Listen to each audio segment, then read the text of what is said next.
什么能够阻挡你对自由的向往？做饭的这么一大桌东西啊，不收拾，今天就不收拾。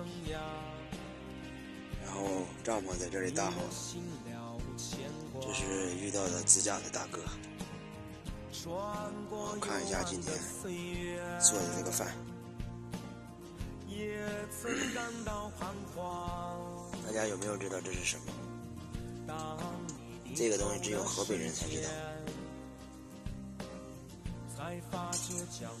然后这儿还有一个炒了一个菜，哇塞！